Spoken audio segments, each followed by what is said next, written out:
पुराया। महर्षि वाल्मीकि जी महाराज भगवान श्री राम को कहते हैं, जिनके काम क्रोध लोभ मोह मद मत्सर ये नहीं है, जो आपको बहुत प्यार करते हैं, निरंतर आपका भजन करते हैं, हे नाथ आप उनके हृदय में विराजमान हो। तो अगर काम क्रोध ना मिटाया जा सकता तो ये बात कही नहीं जा सकती थी। काम क्रोध आदि जितने हैं ये देहाभिमान रूपी महल में रहते हैं। जो अहम है, मैं शुद्ध मैं ब्रह्म है, और मैं के आगे जो कुछ लग गया वो सब फंसा हुआ है। मैं विद्वान में, धनवान में, कुलवान में, रूपवान में, जवान, जो भी लग जाए मैं के आगे वो फंसा हुआ है, माया युक्त है। और जो शुद्ध मैं है वो भगवत ब्रह्म स्वरूप है। मैं ब्रह्म है, मैं शुद्ध ब्रह्म है। मैं के आगे जो मैं पुरुष, मैं स्त्री, मैं अमुक, मैं अमुक, वो फंसा हुआ है। बस इसी फंसाव को अगर काट दे तो निर्विकार हो जाए। मुझे कोई भी वस्तु नहीं चाहिए आनंद के लिए, मैं आनंद स्वरूप हूं। चेतन अमल सहज सुख राशि, सहज सुख राशि। किसी क्रिया से, किसी वस्तु से, किसी व्यक्ति से, किसी स्थान से जो सुख मिलता है वो प्राकृतिक है, वो सुख नहीं, सुख की छाया है। समझ पड़ती नहीं, मेरे गिरधर की माया है, वो सुख नहीं है। सुख तो सच्चिदानंद प्रभु में है, और जीव उसी सुख को भोगने के लिए लालायित होकर देह भाव से भाग रहा है। जब तक देह भाव नहीं छूटेगा तब तक काम विजय नहीं हो सकता, क्रोध विजय नहीं हो सकता।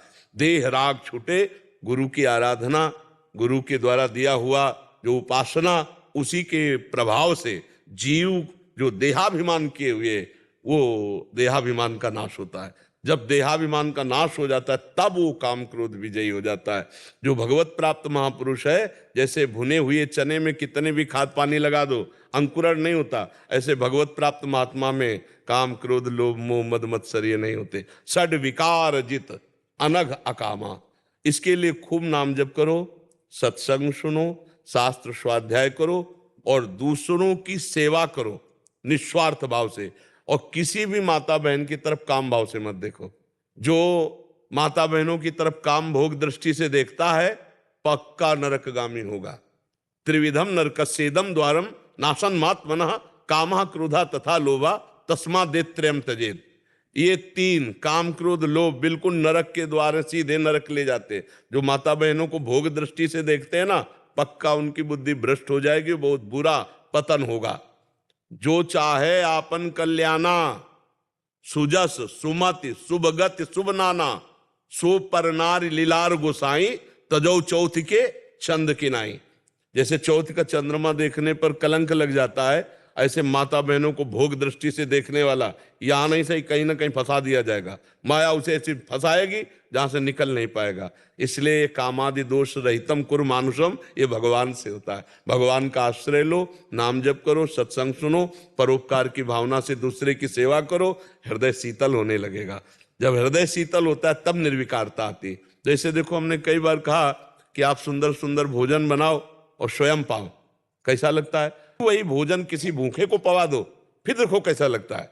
हृदय जो शीतल होगा वो परोपकार, पर हित सरिस धर्म नहीं भाई, इससे जो लाभ मिलता है। हम जब दूसरों को सुख देने की भावना करने लगते हैं तो हमारा परमार्थ पुष्ट होता है, और जब हम दूसरों से सुख भोगने की लालसा करते हैं तो हमारा परमार्थ नष्ट हो जाता है। इसीलिए हम काम विजयी नहीं हो पा रहे, क्रोध विजयी नहीं हो पा रहे, लोभ विजयी नहीं हो पा रहे, क्योंकि हम नाम जप नहीं कर रहे, हम सत्संग नहीं सुन रहे, हम परोपकार नहीं कर रहे, परहित नहीं कर रहे। इस शरीर से किए हुए पापों का नाश उसी क्षण हो जाता है जब हम निष्काम भाव से किसी असहाय की सेवा करते हैं। कोई असमर्थ है, बीमार है, वृद्ध है, पशु है, पक्षी है, और उसकी हमें सेवा मिल जाए, देखो कितना हृदय शीतल होता है। अपर हम तो पाप दृष्टि रखते हैं, दूसरों के प्रति जो दृष्टि जाती है वो केवल स्वसुख वांछा, तो हम काम विजयी कैसे हो सकते हैं? इसलिए नाम जप करो, काम विजयी हुआ जा सकता है। कठिन है, असंभव नहीं, तो विजयी हुआ जा सकता है। हाँ, गुरुजनों की कृपा और भगवान का भरोसा, सब कुछ हो सकता है। और भगवान से विमुख कुछ भी हो, कोई भी हो, कुछ नहीं कर सकता। पतन नाश ही है। शास्त्राभाव अर्जुन हजारों भुजाएं प्राप्त करके और दत्तात्रेय जी महाराज से सिद्धियां प्राप्त कर लिया, लेकिन परोपकार की भावना ना रही और जमदग्नि जी का अपराध कर दिया तो काट के फेंक दिया भगवान के अवतार परशुराम जी ने, और 21 बार क्षत्रियों का विनाश किया। दुष्ट राजा जो क्षत्रिय रूप में थे 21 बार विनाश किया। तो बच्चा, भगवान का बल, भगवान का भरोसा और दूसरों की सेवा, दूसरों को सुख पहुंचाने की भावना, इससे बहुत जल्दी काम विजयी हुआ जा सकता है। अपने सुख की वासना ही तो काम है, दूसरों को सुख देना ये भगवत भाव है। अगर हम सुख देवे को चाव चित सब सोहित निष्काम, अभी काम शांत होना शुरू हो जाएगा। जब हम सुख लेने की वासना में, देखो कैसे कैसे राक्षस हैं सुख लेने की वासना में, पशु पक्षियों को जला के खाना, माताओं बहनों के साथ ऐसा अभद्र व्यवहार करना, कामना ही तो देखो, एक छोटे से सुख की कामना, ऐसे पकड़ा जंजीर चैन खींचा, वो मुंह भरा गिर गई माई और वो चले गए मोटरसाइकिल, क्या थोड़े पैसे के लिए। ये नहीं ध्यान दिया कि वो हमारी माता जैसी परम पवित्र माता है, हम चंद्र रुपए के लिए उसकी हत्या जैसा, हिंसा जैसा, अब मान लो मुंह के बल गिरे क्या हो जाए, क्या कहाँ देखते हैं। थोड़े से इंद्रिय सुख के लिए कैसे कैसी घटनाएं कर देते हैं लोग। तो क्या है, ये देहाभिमानी पापात्मा जीव अपने आप को भूल करके ऐसे दुख के मार्ग में जा रहा है जिसे कहीं निवृत्ति नहीं होनी। इसलिए बहुत सावधान हो जाओ। सत्संग के द्वारा अभी जवान अवस्था है, पराई माता बहनों की तरफ गंदी दृष्टि मत देखो और गलत काम स्वयं मत करो। मोबाइल रखते हो, हाँ, गलत मोबाइल में देखोगे तो हमारी एक भी बात का फर्क नहीं पड़ेगा आपके ऊपर। मोबाइल में अगर गलत चित्र देखोगे, गलत सीने देखते हो, हाँ, तो बच जाओगे। और अगर देखोगे तो नहीं।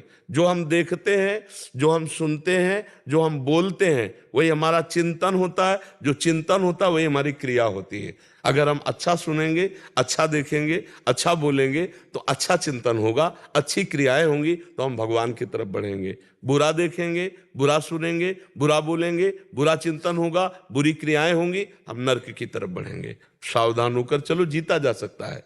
हर समय नाम जप करो, पवित्र आहार करो और सत्संग सुनते रहो, बड़े महापुरुषों की बातें सुनते रहो, उससे जरूर हमारा परिवर्तन होता है। सत्संग तो निश्चित हमें विजय दिला देगा। हमारे जीवन के आदर्श पूज्यपाद सिउड़िया बाबा जी महाराज, उन्हीं के वचनों पर हमें उत्साह मिलता रहा, परमार्थ वे चले। तो किसी महापुरुष को अपना आदर्श बनाकर उनके वचनों के अनुसार हम चले तो भगवत प्राप्ति सहज हो जाएगी। ये सब विकार भगवान की कृपा से शांत हो जाएंगे। देखो भजन का कितना बच्चा फल है। सदन जी का नाम सुना होगा तुम, अगर सत्संग सुनते हो तो। सदन जी महाराज कसाई कुल में प्रकट हुए थे, बहुत बड़े महाभागवत थे। एक बार इनके मन में आया कि मैं जगन्नाथ जी के दर्शन करने जाऊं। काम विजय की बात तुम्हें बता रहे हैं। तो जगन्नाथ जी के दर्शन के लिए पद यात्रा में चले तो संध्या काल में एक घर में भिक्षा मांगने के लिए गए। वो चंचल मन वाली स्त्री थी। अब ये ब्रह्मचर्य तेज भगवान का भजन करने वाले, तो एक सौंदर्य होता है भगवान के भक्तों में आंतरिक जो उभरता है। जैसे हमारे भगवान सुंदरता के समुद्र है ना, सागर है। जब उनका भजन किया जाता है, उनसे चित्त जोड़ा जाता है तो स्वामी के गुण सेवक में आने लगते हैं। तो एक विशेष आकर्षण था। अब वो लुभायमान हो गई तो कहा कि आप यहीं बैठ के पा लीजिए। अब सरल चित संत, सरल चित, उनमें तो कोई कपट चल था नहीं, वो बैठ के पा लिए। तो उनका शाम हो रही है, आप यहीं शयन कर लीजिए। तो स्वीकार कर लिया। अब जब शयन कर लिया घर में और जब उसका पति शयन कर गया तब वो उनके पास आई और अपनी इच्छा प्रकट की। तो उनका, तुम बहुत नीच प्रवृत्ति की हो, तुम्हारे पति विराजमान है और तुम ऐसी चेष्टा। तो उसने उसका गलत अर्थ लिया कि मतलब ये डर रहे हैं अगर पति, तो उसने अपने पति की हत्या कर दी। कोवा मदांधो मदना तुरो वाक, सबसे अंधों में अंधा बड़ा कौन है? बोले जिसे काम व्याप्त हो जाए। अब वो काम से व्याकुल नजदीक आई और बोले अब चिंता मत करो, मैं उनको मार आई। अरे बोली दुष्टा, ये हमने कब कहा? हमने ये कहा था जब तेरा पति विराजमान है तो तू ऐसी मतलब चेष्टा क्यों करती? तो उसने कहा आप ज्यादा उपदेश हमें मत करो, आप हाँ बोलते हो या हल्ला मचाऊं, क्योंकि बल है, यही बल है। तो उनका मृत्यु स्वीकार है। देखो काम विजय।